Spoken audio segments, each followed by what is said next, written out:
नमस्कार साथियों, गौरव ज्ञान धारा में आपका स्वागत है।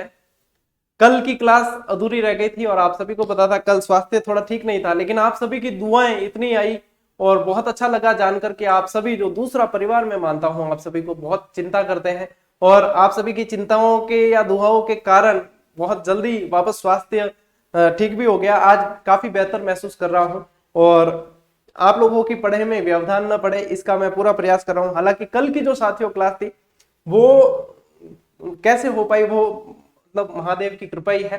हालांकि उसमें एक गलती रही थी, बाद में मैंने बता दिया था, वो टीम ने आपको टेलीग्राम पे भी और क्लास के जो कमेंट बॉक्स है उसके अंदर भी पिन करके बता दिया था कि चौथी बौद्ध संगीति जो है वो कुशीनगर नहीं कुंडलवन है, उसे सही कर दें थोड़ा सा, ये है।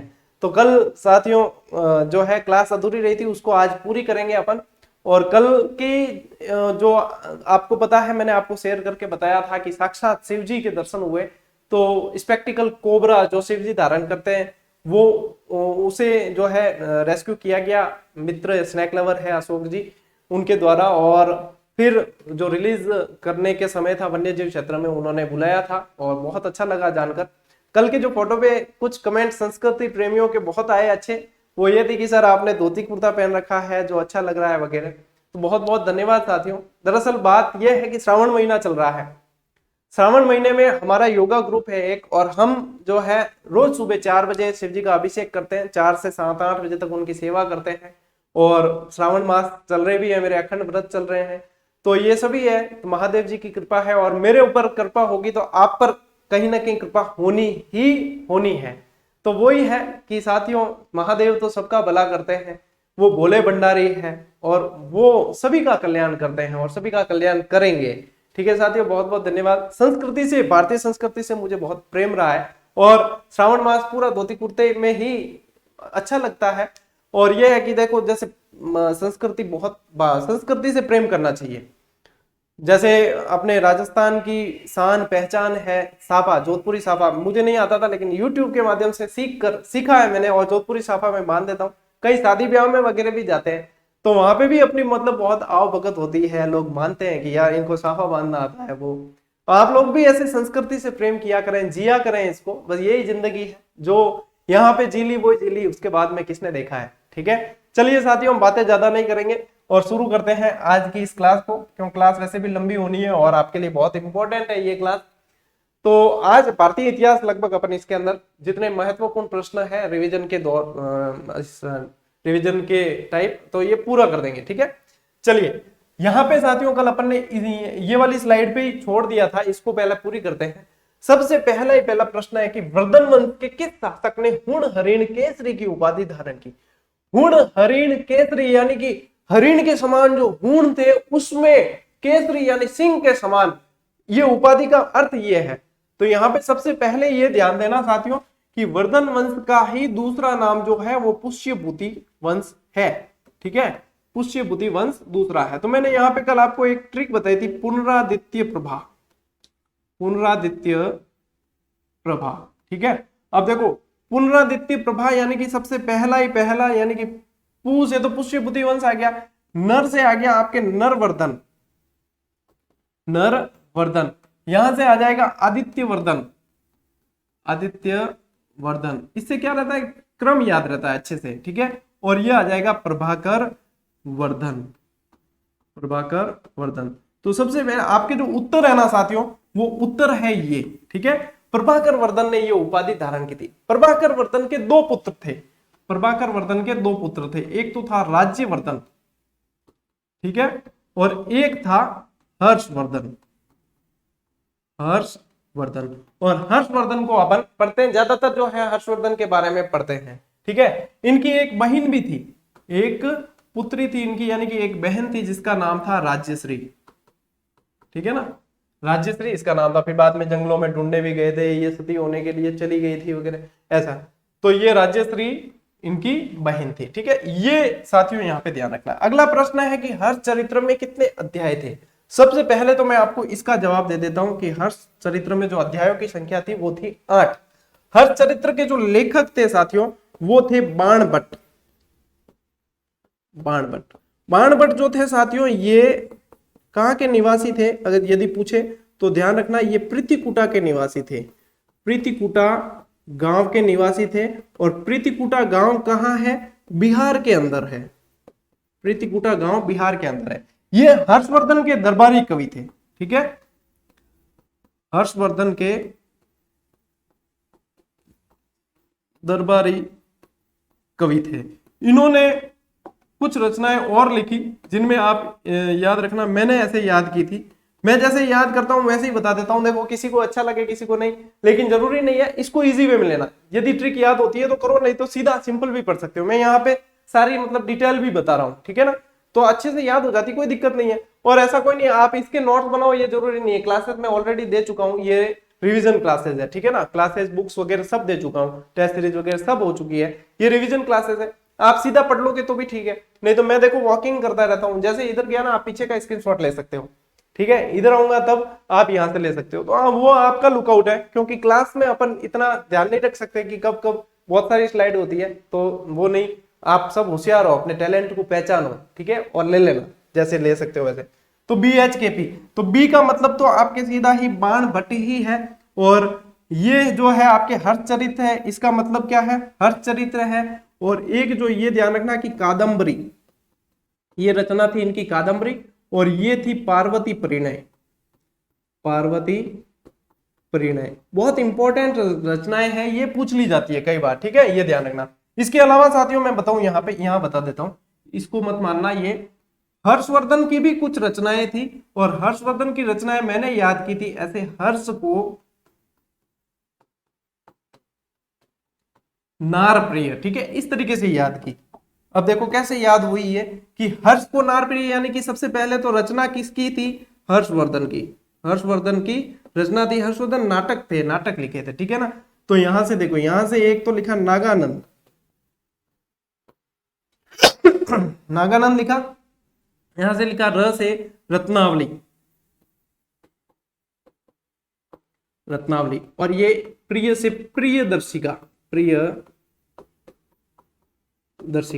ये तीन क्या थे? ये तीनों नाटक थे। ये क्या थे? ये 1 2 और ये 3, ये नाटक थे, ठीक है ना, ये नाटक थे।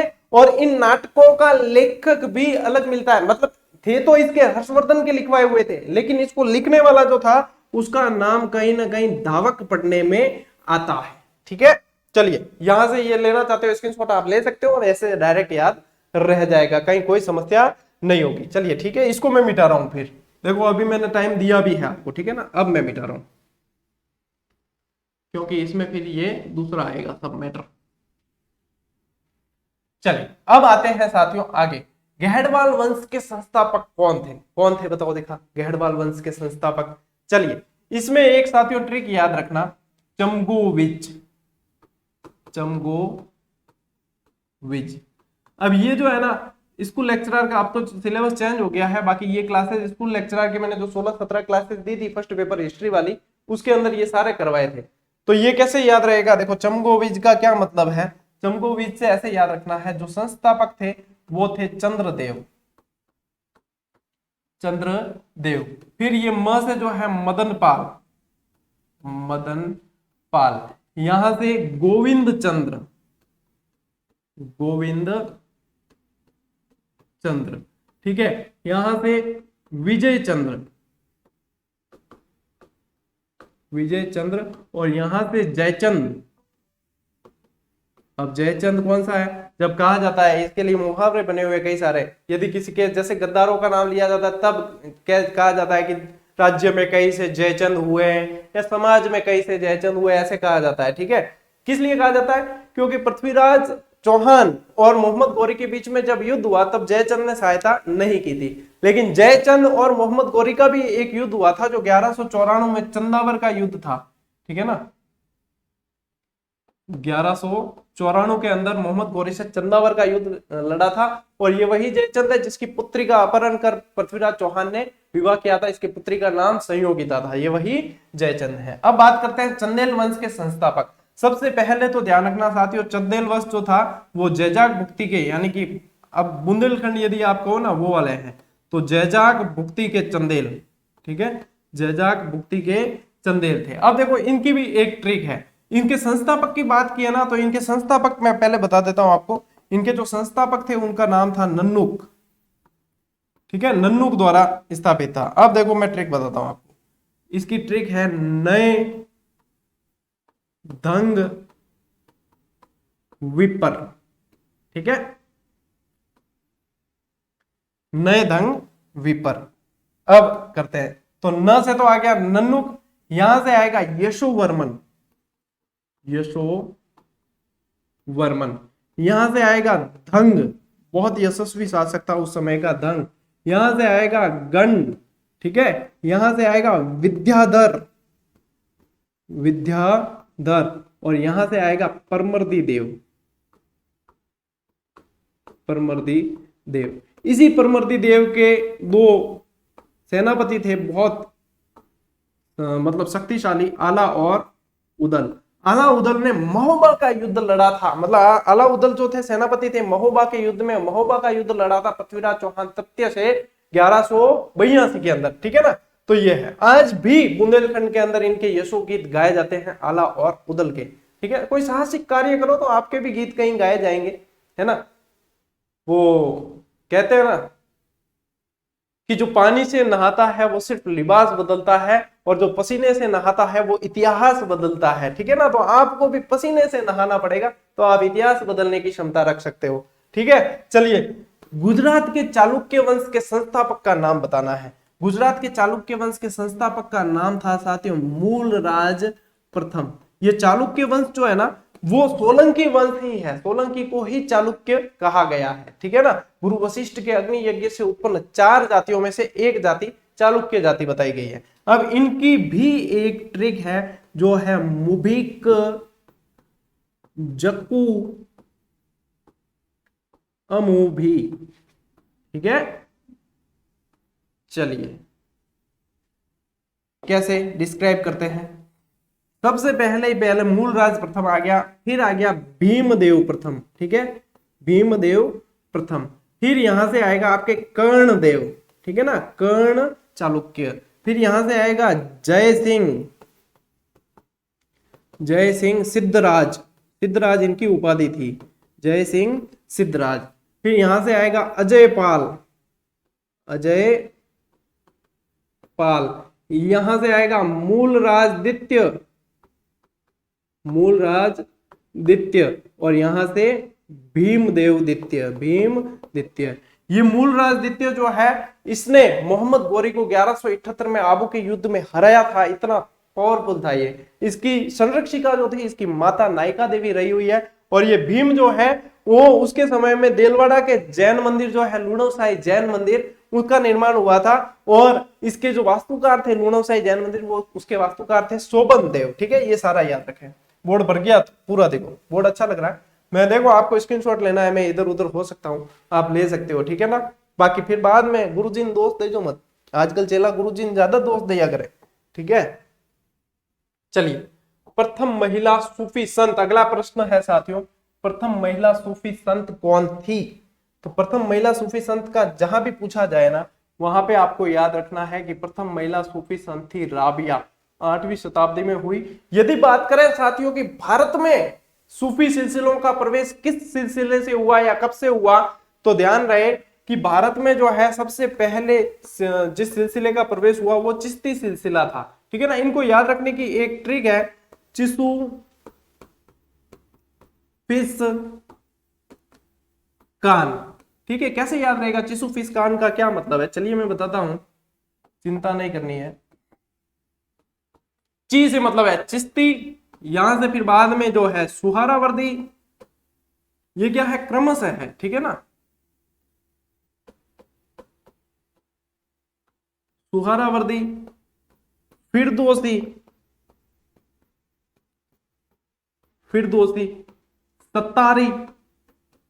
सत्तारी सिलसिला, ठीक है। यहां से कादिरी सिलसिला, और यहां से नक्शबंदी। अहमद सर हिंदी जो थे वो इसके थे नक्शबंदी, ठीक है ना। चलिए, ये सिलसिले, ये मतलब बहुत कट्टर सिलसिला था, ठीक है। चलिए अब देखो, यदि बात करें चिश्ती सिलसिले की, तो अपने भारत में चिश्ती सिलसिले के संस्थापक रहे हैं मोइनुद्दीन चिश्ती। मोइनुद्दीन चिश्ती जो अपने पढ़ने की दृष्टि से भी बहुत इंपॉर्टेंट है, ठीक है। पहली से छठी रजब तक इनका उर्स बरता है। अजमेर में इनकी दरगाह है, जिसे भारत का मक्का कहा जाता है। जायरीन बहुत आते हैं यहाँ पे, ठीक है। आप जो थे गरीब जीवन जीते थे, इसलिए इन्हें गरीब नवाज भी कहा गया, ठीक है। गरीब नवाज के नाम से भी जाना गया। इनकी जो दरगाह है साथियों, इनकी दरगाह अजमेर में है, दरगाह अजमेर में है। और इस दरगाह का जो निर्माण प्रारंभ करवाया, निर्माण इल्तुतमिश ने प्रारंभ करवाया, इल्तुतमिश ने प्रारंभ करवाया। लेकिन पक्की मजार जो बनाई, पक्की मजार जो बनाई वो मोहम्मद खिलजी। अब मोहम्मद खिलजी वो सल्तनत वाला नहीं है, ये मालवा वाला है, ठीक है ना। मोहम्मद खिलजी ने इसकी पक्की मजार बनवाई। इसके अलावा बड़ी देग अकबर द्वारा, छोटी देग जहांगीर द्वारा, और ऐसे बहुत सारे और भी है। यदि साथियों इनकी जीवनी की बात पूछी जाए आपको, तो इनकी जीवनी जो है वो मुनीस अल अखा, मुनीस अल अखा जो जहां आरा ने लिखी, ठीक है, जहां आरा द्वारा लिखी हुई। शेख उस्मान हारूनी आपके गुरु रहे हैं, और आपके शिष्य तो बहुत सारे हैं, जिसमें आपने नागौर वाले जो है सुल्तान तारकिन के नाम से हमीदुद्दीन नागौरी जाने जाते हैं, और बहुत सारे इनके शिष्य रहे हैं। तो ये अपने यहाँ पे मोइनुद्दीन चिश्ती के बारे में शॉर्ट में पढ़ लिया है, और यहाँ पे ये बहुत इंपॉर्टेंट है साथियों, मोइनुद्दीन चिश्ती जो ध्यान रखना है। इसके अलावा चिश्ती सिलसिले में आपके और बहुत सारे संत हुए, जैसे हमीदुद्दीन नागौरी का मैंने बता दिया, कुतुबुद्दीन बख्तियार काकी वो भी इनके शिष्य थे। इसके अलावा बाबा फरीद हुए हैं, जिनके उपदेश जो है अपने गुरु ग्रंथ साहिब में मिलते हैं, पंजाबी है ना, तो वो बलबन के दामाद भी थे। और इसके अलावा आपके महबूब इलाही यानी निजामुद्दीन औलिया, ये सारे जो है बहुत सारे इनके चिश्ती सिलसिले के सूफी संत हुए हैं, ठीक है साथियों। ध्यान रखना थोड़ा सा, ये अपन ने शॉर्ट में काफी सारी चीजें जान ली। अब देखो अगला प्रश्न है, उपनिषद, भगवत गीता और ब्रह्म सूत्र पर भाष्य प्रस्थान त्रयी, ठीक है, इन तीनों पर प्रस्थान त्रयी लिखी जो किसने लिखी है? तो इसका उत्तर है साथियों, ये लिखी किसने है? शंकराचार्य जी ने लिखी है। शंकराचार्य जी, शंकराचार्य जी द्वारा चारों दिशाओं में 4 मठों की स्थापना की गई। चारों दिशाओं में 4 मठ, चारों दिशाओं में 4 मठ की स्थापना की गई। इनके द्वारा अद्वैतवाद का प्रतिपादन किया गया, अद्वैतवाद का प्रतिपादन, ठीक है। यदि भक्ति आंदोलन की बात करें साथियों, तो भक्ति आंदोलन के जो यदि प्रणेता मतलब जिन्होंने शुरुआत की वो माने जाते हैं रामानुजाचार्य, लेकिन जो पृष्ठभूमि जो बनाई है वो शंकराचार्य जी द्वारा तैयार की गई है। तो शंकराचार्य जी को आपको इसलिए ध्यान में रखना है। रामानुजाचार्य जी की यदि बात करें तो श्री, देखो रामानुजाचार्य जी द्वारा जो मत दिया गया वो श्री संप्रदाय, ठीक है ना। भक्ति आंदोलन की जो मुख्य देन थी साथियों वो क्षेत्रीय भाषाओं का विकास था, ठीक है। मुख्य देन भक्ति आंदोलन की, भक्ति आंदोलन कह सकते हो आप, सूफी आंदोलन कह सकते हो, क्षेत्रीय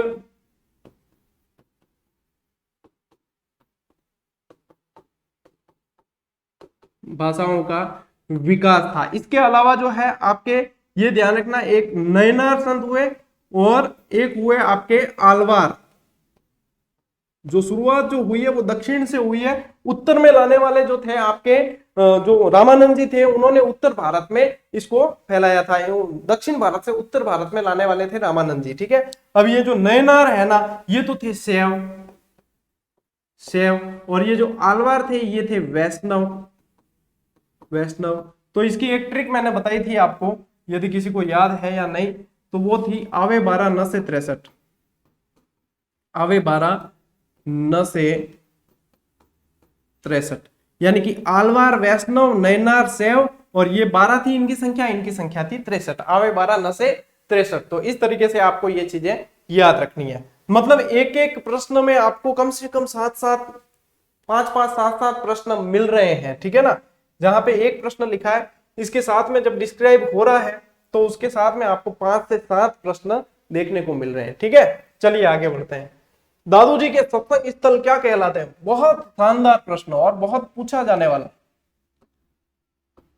अलख दरीबा, ठीक है। बाबूजी दादू जी के सत्संग स्थल अलख दरीबा कहलाते हैं। और दादू जी जो है अहमदाबाद साबरमती नदी में तैरते हुए मिले थे इनके, और इनके जो है 152 शिष्य थे और उसमें से भी 52 प्रमुख शिष्य थे जिन्हें 52 स्तंभ कहा गया, जिन्हें 52 स्तंभ कहा गया।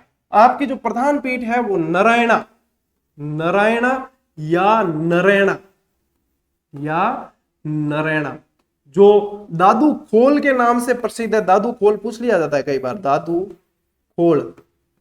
दादू खोल जो है वो भैराणा की पहाड़ी पर है, भैराणा की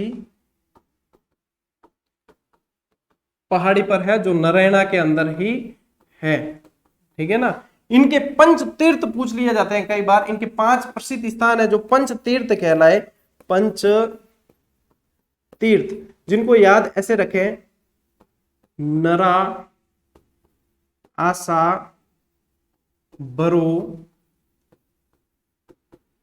कल्याण, ठीक है। यानी कि देखो एक तो आ गया यहां से, तो आपके नरैणा, यहां से तो नरैणा या नारायणा कर देना, ठीक है। यहां से आएगा आमेर, आमेर, सांभर, सांभर, बैराणा, ठीक है, बैराणा, और कल्याणपुर,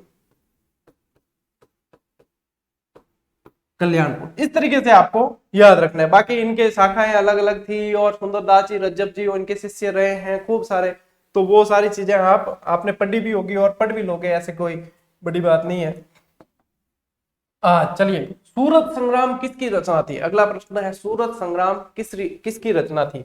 तो सूरत संग्राम जो रचना थी वो साथियों नरसिंह मेहता की थी, नरसिंह मेहता की रचना थी। इनकी एक और रचना थी नरसिंह मेहता की, वो थी वैष्णव जंतु तेने कहिए, वैष्णव जंतु तेने कहिए, प्रसिद्ध भजन रहा है ये। और ये जो भजन था साथियों, ये महात्मा गांधी का प्रिय भजन था, महात्मा गांधी का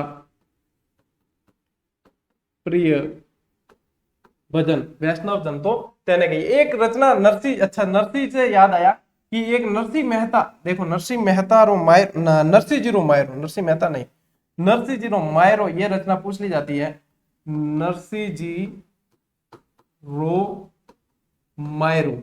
ये कई जने मीराबाई समझते हैं, जबकि इसकी रचना जो की थी वो रत्ना खातिन ने की थी, रचना खातिन। लेकिन मार्गदर्शन यानी कि किसके निर्देशन में की? तो मीराबाई के निर्देशन में रत्ना खातिन ने की थी। तो ये थोड़ी सी चीजें ध्यान रखें। चलिए अगला प्रश्न लेते हैं साथियों, चैतन्य महाप्रभु के बचपन का नाम क्या था?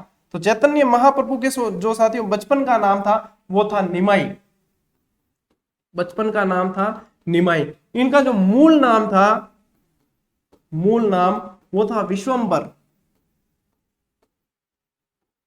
विश्वंबर। नदिया बंगाल में इनका जन्म हुआ था और इन्होंने जो ये मतलब उड़ीसा के प्रताप रुद्रदेव गजपति के समकालीन थे, इनके अच्छे मित्र थे प्रताप रुद्रदेव गजपति। इन्होंने क्या किया, चैतन्य महाप्रभु ने, गौरांग महाप्रभु इनकी उपाधि थी, बहुत गोरे दिखते थे तो गौरांग महाप्रभु कहा जाता था। इन्होंने भजन में कीर्तन की शुरुआत की, भजन में कीर्तन की शुरुआत की। तो कीर्तन समझते हो ना, भजन के अंदर ये जो समझ गए आप, ठीक है। चलिए, तो कीर्तन की शुरुआत की। इनकी जो मृत्यु हुई वो रहस्यमयी तरीके से हुई। बताते हैं कि अपने शिष्यों को कह रहे थे एक समुद्र के ऊपर चलते हुए कि देखो मैं इस समुद्र पे चल सकता हूं।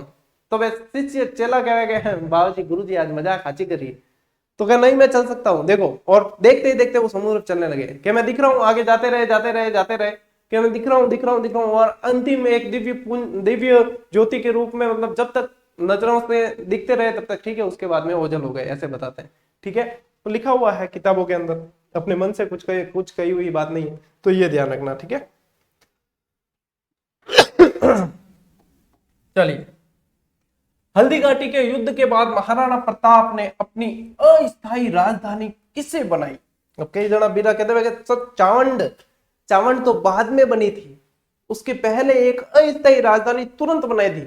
ठीक है ना, और सबसे पहले तो मैं आपको इसका उत्तर बताता हूं, अस्थायी राजधानी जो बनाई वो आवरगढ़ को, बहुत अच्छा प्रश्न, आवरगढ़ को बनाई। ठीक है, कमलनाथ पहाड़ी पर।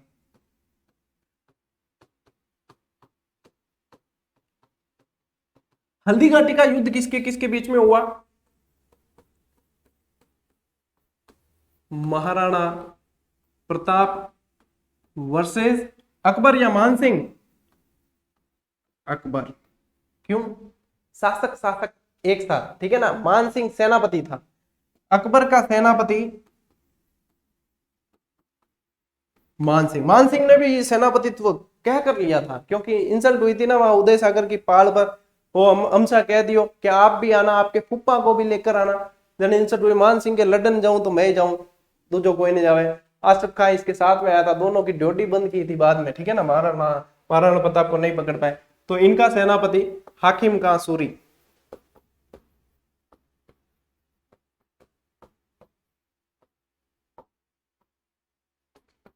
इनका सेनापति हाकिम खां सूरी, हाकिम खां ही था। चलिए, तो ये जो है साथियों महाराणा, अब ये जो युद्ध हुआ हल्दी घाटी का, वो 18 जून 1576, ठीक है, 18 जून 1576। लेकिन 21 जून 1576 भी पढ़ने को मिलता है। कहां मिलता है? गोपीनाथ शर्मा की पुस्तक में, गोपीनाथ शर्मा जी के अनुसार।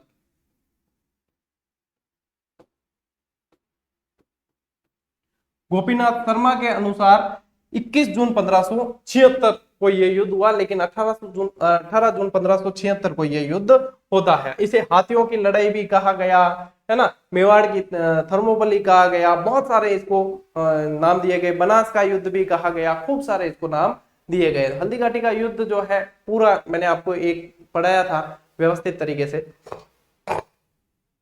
देख लेना। ठीक है, चलिए, मुगल काल का सबसे प्रचलित सिक्का कौन सा था?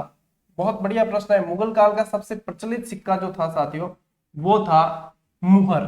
ठीक है, अब ये जो मुहर जो था, ठीक है ना, ये मुहर जो सिक्का था ये 9 रुपए के बराबर था, 9 रुपए के बराबर था। एक सिक्का इलाही भी था, ठीक है ना, इलाही जो था वो 10 रुपए के बराबर था, 10 रुपए के बराबर था। एक था संसब,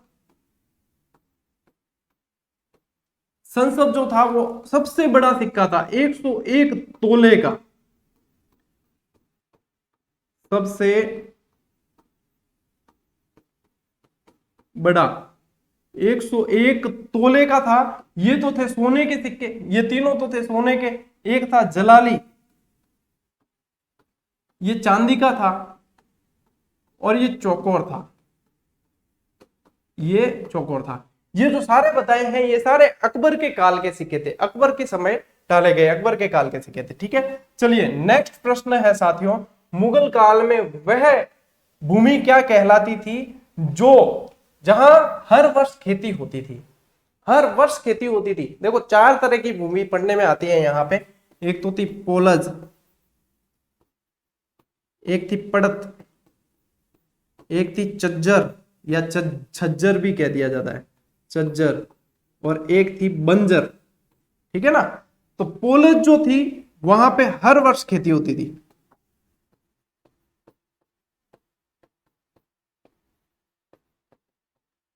हर वर्ष खेती होती थी। ये पड़त जो थी हर दूसरे वर्ष,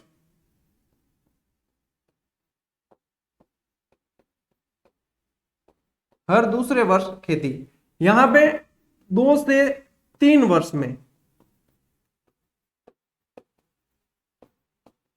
2 से 3 वर्ष में, और यहां पे खेती नहीं। बंजर में क्या खेती होगी? तो खेती नहीं होती थी। तो ये पोलज पड़त चज्जर बंजर, इस तरीके से आपको क्रम भी ऐसे ही याद रखना पड़ेगा, तब जाके आपके ये क्लियर हो पाएगी। ठीक है ना। देखो हाकिम का सूरी जो था वो तो था आपके हल्दी घाटी के युद्ध में, और जो आपका खानवा का युद्ध हुआ उसमें भी मुस्लिम सेनापति था जिसका नाम था हसन खां मेवाती। ठीक है, तो ये ध्यान रखना, थोड़ी सी चीजें मिक्स हो जाती है, मेरे भी कई बार कंफ्यूजन होता है, मेरे दिमाग में अभी ये चल रहा था मैंने कहीं गलत तो नहीं बता दिया, फिर याद आया कि अच्छा खानवा के युद्ध में हसन खां मेवाती था और यहाँ पे हाकिम खां सूरी।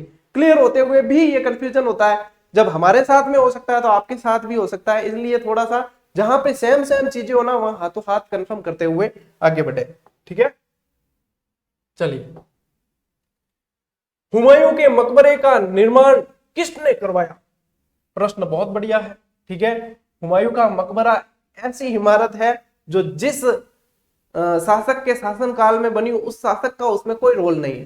ठीक है, उसका कोई योगदान उसमें नहीं है, ये अकबर के काल की इमारत है और इसका जो निर्माण करवाया वो हाजी बेगम ने करवाया। ठीक है, हाजी बेगम ने करवाया। ठीक है, इसका जो वास्तुकार था साथियों, वास्तुकार जो था वो था मीरक मिर्जा गयास, मीरक मिर्जा गयास। चार बाग शैली का प्रयोग किया गया इसमें, चार बाग शैली का प्रयोग। ठीक है, ये मुगल बादशाहों का कब्रगाह कहलाया, मुगल बादशाहों का कब्रगाह क्यों कहलाया? क्योंकि इसके अंदर, इसके मतलब जो हुमायूं का मकबरे का जो दायरा है उसके अंदर 6 मुगल बादशाहों को दफनाया गया, इसलिए मुगल बादशाहों का कब्रगाह कहलाया। जो आपके 1857 की क्रांति हुई थी तो उसमें बहादुर शाह जफर जो था, बहादुर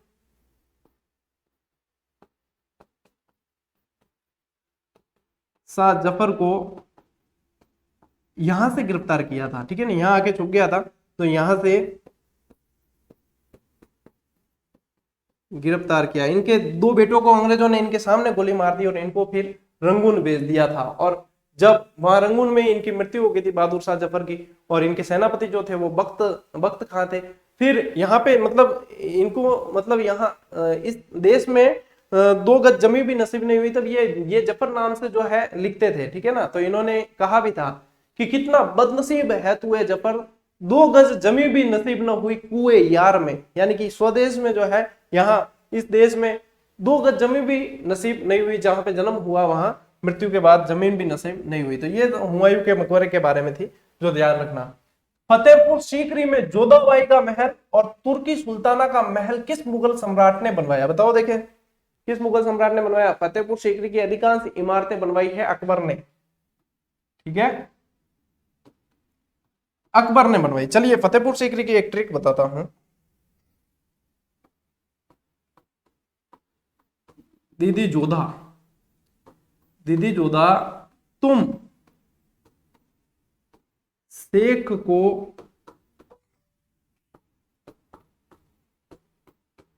वीजा से बुला दो। ये है फतेहपुर सीकरी की ट्रिक। ठीक है, अब ये दीदी जोधा जो लिखा है ना, इसका मतलब है दीवाने आम, दीवाने खास। ठीक है, जोधाबाई का महल, जोधाबाई का महल यहां से ये तू है। ठीक है ना, तुर्की सुल्ताना का महल, तुर्की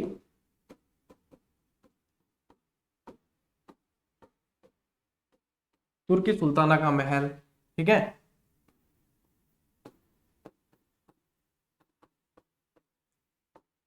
शेख सलीम चिश्ती की दरगाह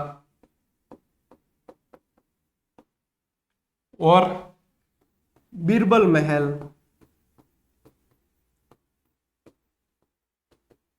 बीरबल महल। ठीक है, जामा मस्जिद, एक रूहानी इमारत कहा गया जिसे, जामा मस्जिद, ठीक है, और बुलंद दरवाजा। अब बताओ कहाँ अपन कंफ्यूज हो सकते हैं। मतलब एक लाइन याद की और सारे सारे याद है, कंफ्यूज होने का कहीं काम ही नहीं। इसके अलावा एक पंचमहल भी था जो बौद्ध शैली में बना हुआ था, ठीक है, वो भी यहीं पे था, तो वो भी याद रखें। ठीक है, चलिए ये आपके कंप्लीट हो गया। अगला प्रश्न देखते हैं। अगला प्रश्न है साथियों, मुगल कालीन किस चित्रकार को जहांगीर ने नादिर उल की उपाधि दी? बहुत बढ़िया प्रश्न है, ये बनने लायक प्रश्नों में से, ठीक है। नादिर उल असर की उपाधि प्रदान की। तो सबसे पहले तो ये ध्यान रखना कि मुगल चित्रकला का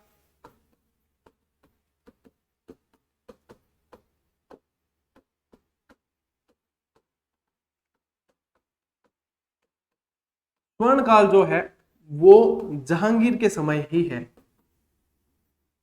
ठीक है ना, जहांगीर के समय।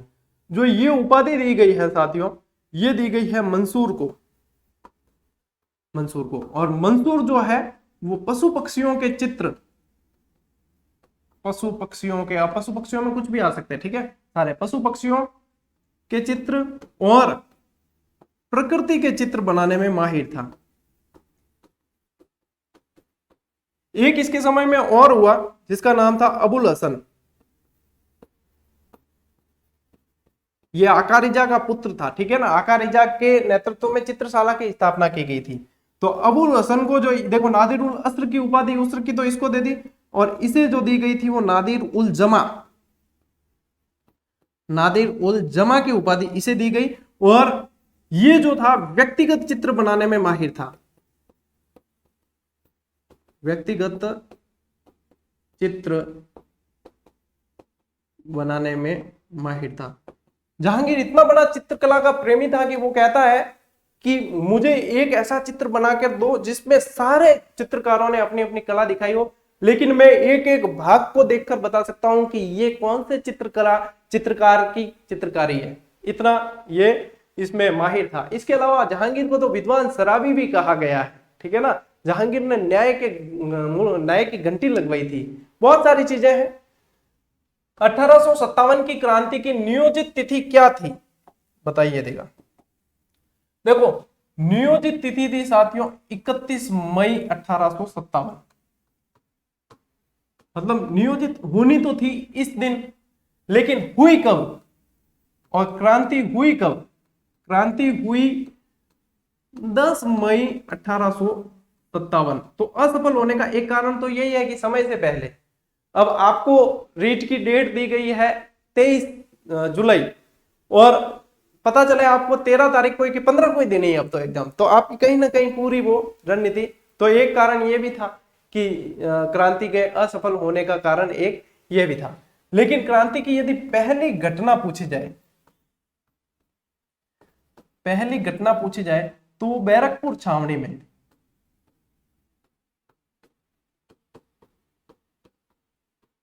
कौन था?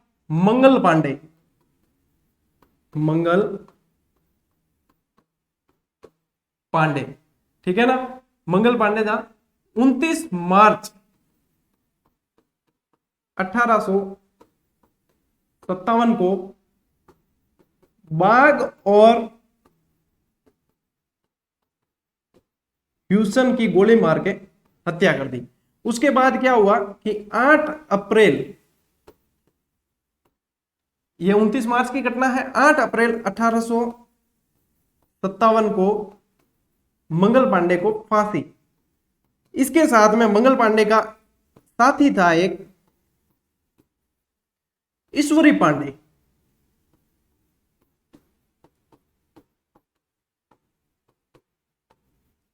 उसको भी साथ में फांसी दे दी गई, ठीक है ना। ये चीज है, जो पहली घटना अलग है, शुरुआत कहां से हुई वो अलग है, सारी तिथियां अलग अलग है, ठीक है। तो 4 तिथियां ध्यान रखनी। 31 मई 1857 नियोजित तिथि थी। 10 मई 1857 ये जब क्रांति शुरू हो गई वो है। और 29 मार्च 1857 को बाग और ह्यूसन की हत्या कर दी, ठीक है। बाग और ह्यूसन की हत्या कर दी किसने? मंगल पांडे ने, ठीक है। तो 8 अप्रैल 1857 को मंगल पांडे को फांसी दी गई, साथ में ईश्वरी पांडे को भी फांसी दी गई। मेन तत्कालिक कारण जो था वो ब्राउन ब्राउज की जगह एनफील्ड राइफल का प्रयोग था, जिसके कारतूस को मुंह से काटना पड़ता था। ये अफवाह फैल गई थी कि उसके अंदर गाय और सुअर की चर्बी मिलाई गई, जो चिपचिपा पदार्थ निकलता था वो गाय और सुअर की चर्बी है, ऐसा कहा गया। तो हिंदू मुस्लिम दोनों में रोष पैदा हो गया और इसके बाद में क्रांति तो आप जानते ही हो पूरी पूरी। फिर अपन ने पढ़ी है क्रांति को अच्छी तरीके से, है ना। ये है रोटी और कमल प्रतीक चिन्ह काम में लिए गए थे, ठीक है। रोटी आम जनता में और कमल सैनिकों में फैलाई गई थी। ये फैलाने का काम सन्यासियों ने किया था, जो साधु संत होते हैं सन्यासी, उन्होंने, क्यों उन पे कोई शक नहीं करता है, तो वो उन्होंने जो है इसका प्रचार किया। उस समय सेनापति बख्त खां था, शासक बहादुर शाह जफर, और ये सारी चीजें हैं। वहां का जो ब्रिटेन का प्रधानमंत्री पामस्टन था, ठीक है ना। यहाँ पे वायसराय भारत में कैनिंग था, महारानी विक्टोरिया थी। ये सारी चीजें हैं, आपको याद होगी, है मुझसे ज्यादा आपको याद होगी। चलिए आगे बढ़ते हैं। प्रश्न है आपके सामने, 7 करोड़ रुपए के लिए वेद भाष्य भूमिका, गौ करुणा निधि और सत्यार्थ प्रकाश किसकी रचना थी। अब देखो, ये सत्यार्थ प्रकाश मैंने यहाँ पे जोड़ी तो जोड़ा शब्द, तब तो काफी जनों के लाइट की बत्ती जल गई और 7 करोड़ हासिल कर ली उन्होंने हाथों हाथ। बाकी ये नहीं जोड़ता ना, तब इन पे ध्यान कम देते हैं कि वेद भाष्य भूमिका, गौ करुणा निधि ये किसकी रचना है। डायरेक्ट ये आ जाए तो क्या करोगे। जब यहाँ पे ये आ गया तब तो पता चल जाता है कि सत्यार्थ प्रकाश जो रचना है साथियों, वो दयानंद सरस्वती की है। दयानंद सरस्वती द्वारा आर्य समाज की स्थापना की गई।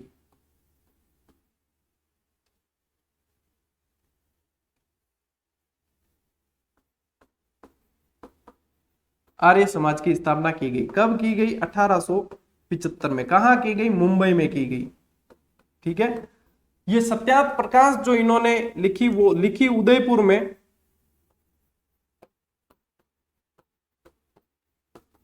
उदयपुर में लिखी, लेकिन इसका प्रकाशन जो हुआ, प्रकाशन अजमेर में हुआ। इन्होंने वेदों की ओर लौटो नारा दिया।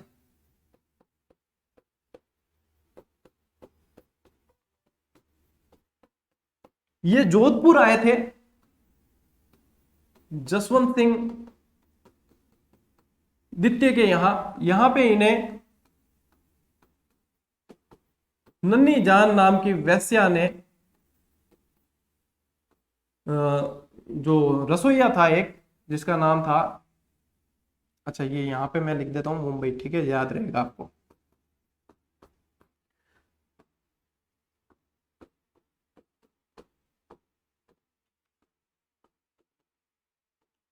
रसोई जगन्नाथ के हाथों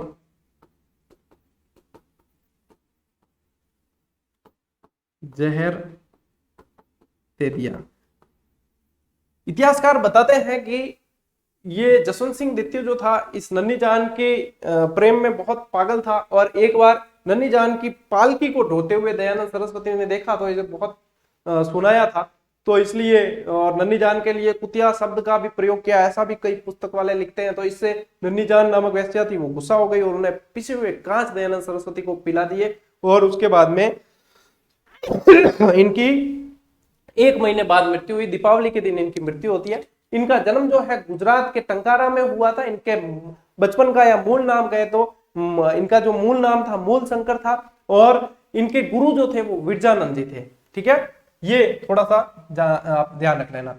स्वामी विवेकानंद को आधुनिक राष्ट्रीय आंदोलन का आध्यात्मिक पिता किसने कहा है। सबसे पहले मैं आपको इसका उत्तर बता देता हूं, ये कहा है सुभाष चंद्र बोस ने। सुभाष चंद्र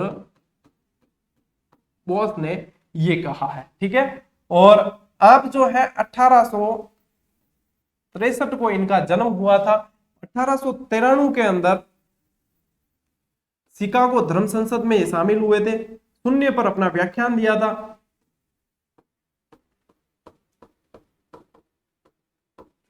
बचपन का नाम नरेंद्र नाथ,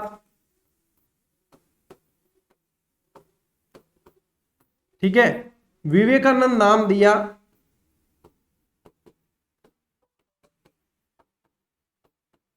खेतड़ी के अजीत सिंह जी ने, खेतड़ी महाराज।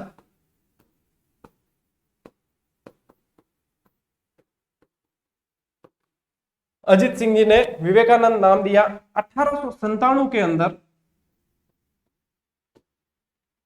रामकृष्ण मिशन की स्थापना की। इनके गुरु जो थे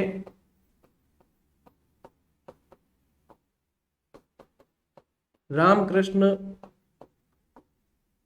परमहंस थे, और रामकृष्ण परमहंस के गुरु जो थे वो परमहंस तोतापुरी थे। ठीक है ना। ये थोड़ा सा स्वामी विवेकानंद जी के बारे में भी आप जानकारी रखें। ठीक है। चलिए, स्थायी बंदोबस्त व्यवस्था कितने प्रतिशत हिस्से पर लागू थी? बहुत अच्छा प्रश्न है, बनता है प्रश्न ऐसे कैसे। ठीक है। 1793 में कॉर्नवालिस के समय ये स्थायी बंदोबस्त व्यवस्था लागू की गई। जो स्थायी बंदोबस्त व्यवस्था थी वो 19% हिस्से पर लागू थी उस समय। इसके अलावा साथियों, रैयतवाड़ी और महालवाड़ी, ये भी दो व्यवस्थाएं थी।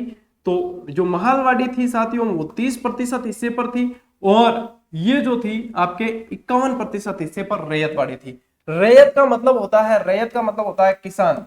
ठीक है। यानी कि सीधा ही किसानों से जब वो टैक्स लिया जाता है तो वो रैयतवाड़ी में होती है। और महालवाड़ी यानी एक स्पेशल दायरा फिक्स कर दिया, उसमें फिर कोई जमींदार है या कोई व्यक्ति है वो टैक्स इकट्ठा करके देगा, तो फिर वो महालवाड़ी होगी। ठीक है। तो ये थोड़ा सा आप ध्यान रखें। ठीक है ना। चलिए, अगला प्रश्न है, ब्रिटिश उपनिवेशवाद की आर्थिक नीतियों के 3 चरण थे। ठीक है। कितने चरण थे? तो 3 चरण थे। सबसे पहला चरण था वाणिज्यिक चरण, दूसरा था औद्योगिक मुक्त व्यापार चरण, और तीसरा था वित्तीय पूंजीवाद चरण। ये जो चरण था इसका टाइम पीरियड था साथियों 1757 से 1813। 1813। ये जो औद्योगिक चरण था ये शुरू होता है 1813 से लगाकर 1858। और ये जो है वैसे 1858 से होता है, लेकिन 1860 से माना जाता है। और 1860 के बाद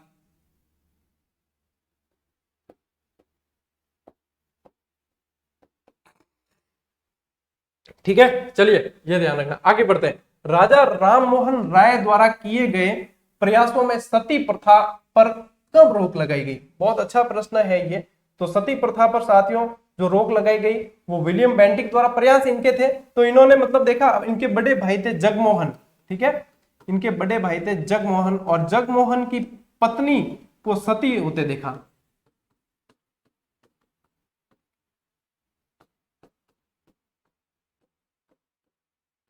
तो ये विचलित हुए वहां से, और इन्होंने फिर प्रयास किए। इनके प्रयासों से 4 दिसंबर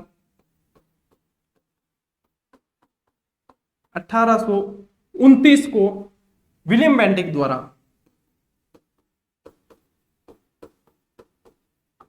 विलियम बेंटिक द्वारा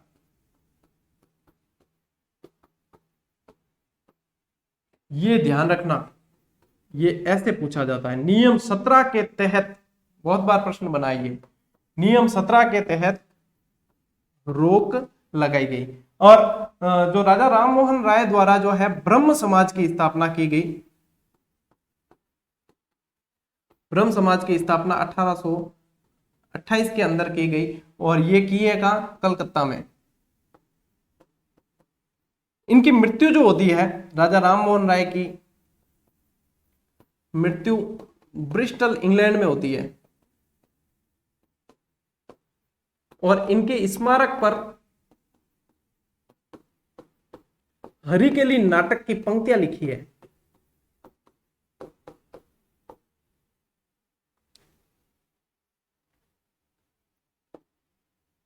हरिकेली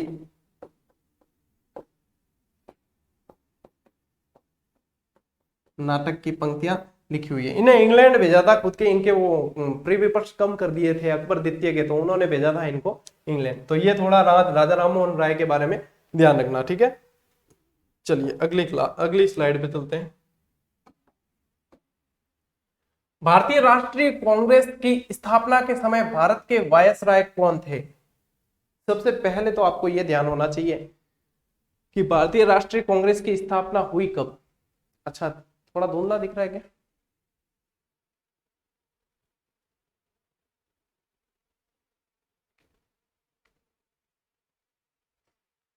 भारतीय राष्ट्रीय कांग्रेस की स्थापना हुई है 1885। ठीक है, तो कांग्रेस की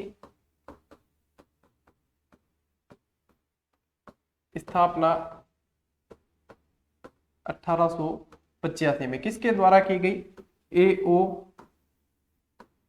ह्यूम द्वारा, रिटायर्ड सैनिक अफसर था वहां का। ठीक है ना, ए ओ ह्यूम की दिमाग की उपज माना जाता है इसे। एक तरीके से ये सेफ्टी वॉल का काम करती थी। देखो, एक तो क्या है कि क्रांतिकारी घटनाएं उस समय खूब हो रही थी, तो कभी यहां से हुई कभी वहां से हुई, तो अंग्रेज इतना ध्यान नहीं दे पाते थे। उन्होंने सोचा एक संस्था ऐसी होना कि सारी सारी वहीं से ही हो, तो हम उसे कंट्रोल कर सकते हैं। तो इसलिए इनको बनाने के लिए कहा गया, तो इसलिए इसे लाला लाजपत राय ने सेफ्टी वॉल का दर्जा दिया कि ये तो इनका सेफ्टी वॉल है। तो सेफ्टी वॉल किसने कहा?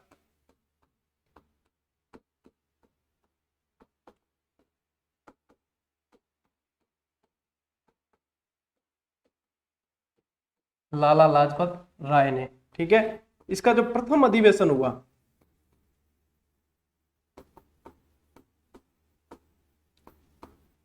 वो हुआ साथियों गोकुलदास तेजपाल कॉलेज।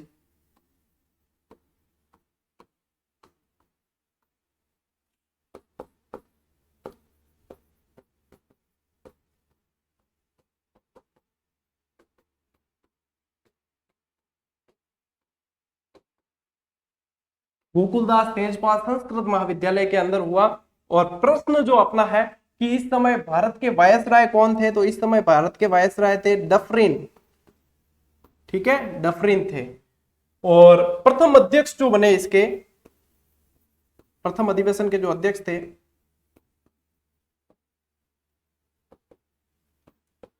वो थे व्योमेश चंद्र बनर्जी।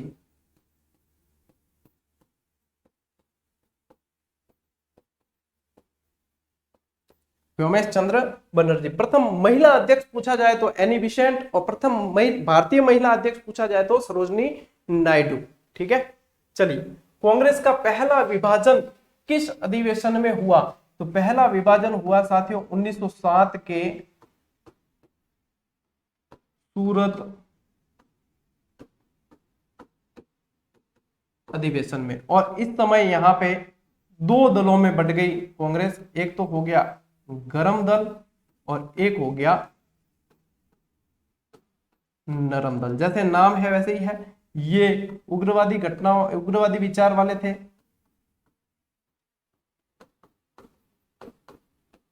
और ये जो थे वो उदारवादी विचार वाले थे।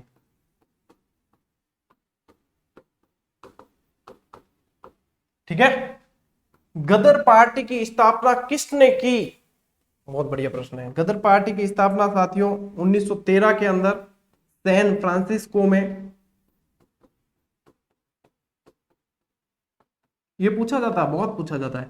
सैन फ्रांसिस्को में लाला हरदयाल द्वारा की गई। ठीक है, इसमें इनके सहयोगी जो थे वो सोहन सिंह भाकना थे।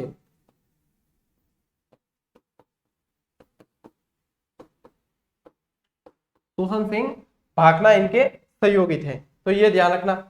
ठीक है, और क्या है, कुछ रहा तो नहीं इसके अंदर? एक लाला हरदयाल से मिलता जुलता शब्द आता है जयदयाल। ठीक है, वो जयदयाल और मेहराब का कोटा के क्रांतिकारी थे 1857 की क्रांति में। ठीक है ना, जयदयाल और हरदयाल में कंफ्यूज मत होना। चलिए, एक और स्लाइड है, अंतिम स्लाइड है ये। महात्मा गांधी को राष्ट्रपिता की उपाधि किसने दी?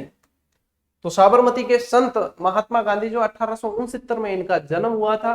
ठीक है, मोहनदास करमचंद गांधी। ठीक, तो ये आप परिचय तो आप सभी जानते होंगे, अपन मुख्य मुख्य बातें बता देते हैं इनकी।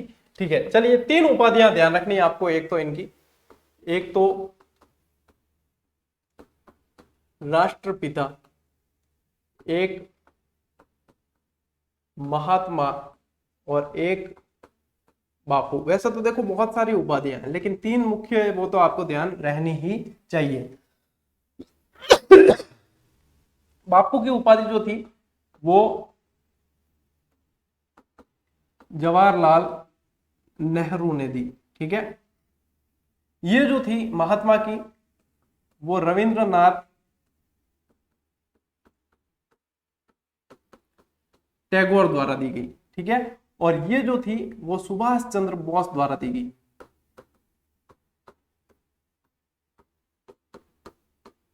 सुभाष चंद्र बोस द्वारा, ठीक है। चलिए 1896 से भारतीय मुद्रा, ठीक है ना, नोटों पर प्रकाशित होने लगी।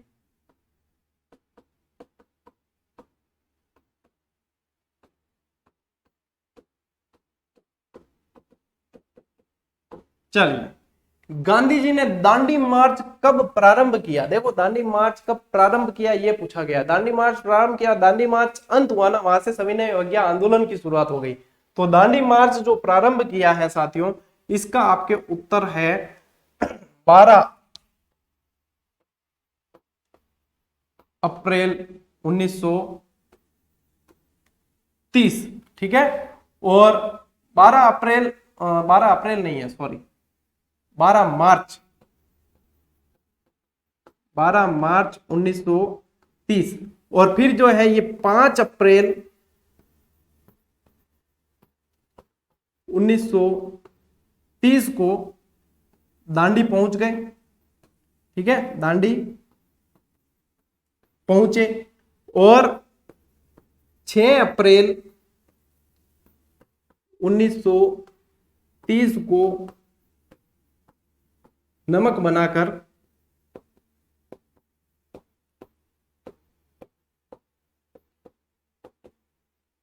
नमक कानून तोड़ा, ठीक है ना। सरोजनी नायडू ने इनको कहा भी था, विधि बंजक तुम्हारा स्वागत है। विधि बंजक यानी विधि यानी नियम, कानून, नमक कानून तोड़ने वाले, ठीक है ना।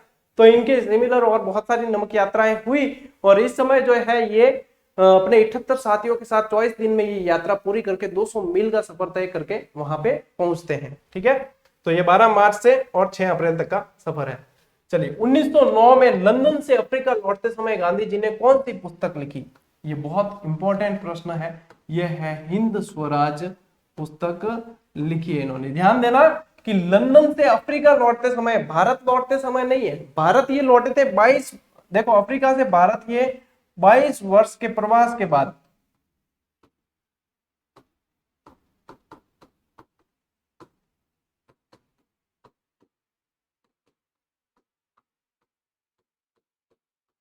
अफ्रीका से भारत 9 जनवरी 1915 को लौटे और मुंबई के अपोलो बंदरगाह उतरते हैं ये, ठीक है ना। और इसीलिए ये जो 9 जनवरी है ना, इसे प्रवासी भारतीय दिवस के रूप में मनाया जाता है, दिवस के रूप में मनाया जाता है। अगला प्रश्न है हंटर कमेटी का गठन क्यों किया गया? देखो 1919 की बात है, एक एक्ट आया था, रोलेट एक्ट। बिना अपील, बिना दलील, बिना वकील के किसी को भी जब चाहो गिरफ्तार कर लो, जब चाहो उसको सजा सुना दो, वो वाला। तो इसका विरोध हो रहा था जलियांवाला बाग के अंदर।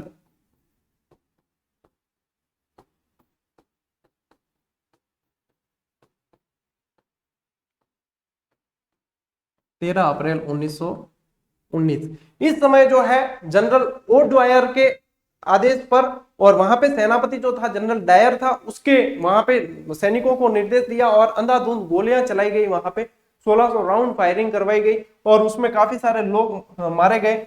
और वहां पे शांतिपूर्ण ढंग से सभा चल रही थी। तो वो सारी चीजें, तो उसकी जांच के लिए, ठीक है ना, जलियांवाला बाग हत्याकांड की जांच हेतु हंटर कमेटी बनाई गई। हंटर कमेटी का गठन किया है। हंटर कमेटी क्या कहता है? जनरल डायर दोषी नहीं है, मतलब दोषी तो ठहराया, लेकिन बाद में हाउस ऑफ लॉर्ड्स जो थी इंग्लैंड की, उसने इसको शाबाशी दी, ब्रिटिश साम्राज्य का शेरगाह और स्वार्ड्स ऑफ ऑनर उपाधि से सम्मानित किया, वगैरह वगैरह, ठीक है। और बताते हैं बिल्कुल कम 379 लोग मारे गए। फिर इसके मतलब समानांतर एक कमेटी और बनी मदन मोहन मालवीय के नेतृत्व में, जिसे कहा जाता है तहकीकात कमेटी। तहकीकात कमेटी, जिसने बताया कि 1000 से ज्यादा लोग मारे गए हैं, ठीक है, और निहत्थे निर्दोष लोग मारे गए। तो ये सारी चीजें बताई गई। तो आज की साथियों इस क्लास के अंदर काफी सारी चीजें आपके कवर हुई होगी, और मैं खुद भी चेक कर लूंगा कहीं कोई बाय डिफॉल्ट कोई गलत फैक्ट नहीं आ गया हो, क्योंकि बहुत सारे फैक्ट दिमाग में चलते हैं, तो उस समय हो सकता है कोई ऐसा आया हो, तो मैं उसको चेक करके टेलीग्राम पे वापस तुरंत ही आपको घंटे भर में ये चीज बता दूंगा, ठीक है ना। वैसे निश्चिंत रहो, पूरी व्यवस्थित ही क्लास होती है, ऐसे बहुत कम परसेंटेज होते हैं जहां पे क्लास के अंदर आपको कुछ गलत फैक्ट गलती से भूलवश बता दिया जाए। चिंता मत करना, सब कुछ अच्छा ही है, और आप खुद भी होशियार हो, आप खुद भी पकड़ लेते हो, यहाँ विश्व स्तरीय प्लेटफॉर्म है, ऐसे गलत बता थोड़ी सकते हैं, ठीक है ना।